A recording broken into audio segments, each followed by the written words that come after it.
Romans 1:19 through 23 tells us something about the people around us in the world. They see all the things that we see in nature for the glory of God, but they are without excuse. And what the apostle is saying is that God has shown himself in what has been made. He says, what may be known of God is manifest in them, for God has shown it to them. So you have this internal witness and you have this external witness. He says, for since the creation of the world, his invisible attributes are clearly seen, being understood by the things that are made, even his eternal power and Godhead. And this is the terrifying part, so that they are without excuse.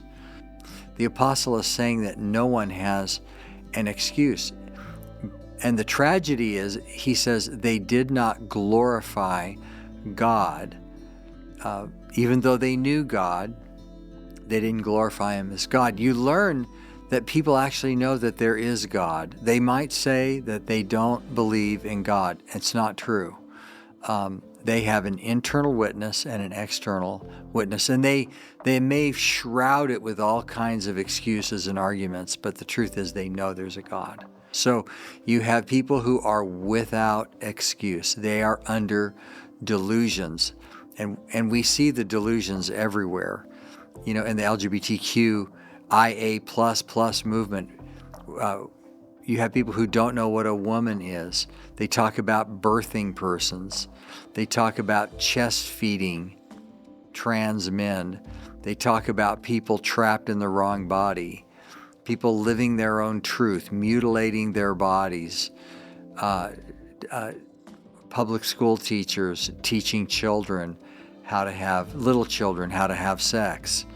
And the truth is, their foolish hearts are darkened and their lives don't work. That's what the apostle is saying. And tragically, they are without excuse. And so when you walk around in this world, there are two things that you need to know. First of all, even the most corrupt person knows there's a God. You have an advantage because you know that they know. And the second thing is that you know what's happened to them, that their foolish hearts were darkened. And that should give compassion for those that have really rejected God. But the truth is they are without excuse.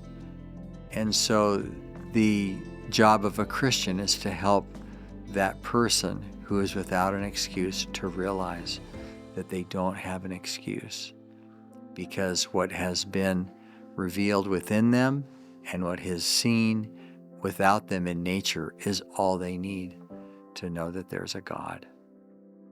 The grass withers, the flower fades, but the word of our God stands forever. Scripture Applied is a production of Church and Family Life. Visit churchandfamilylife.com for more resources.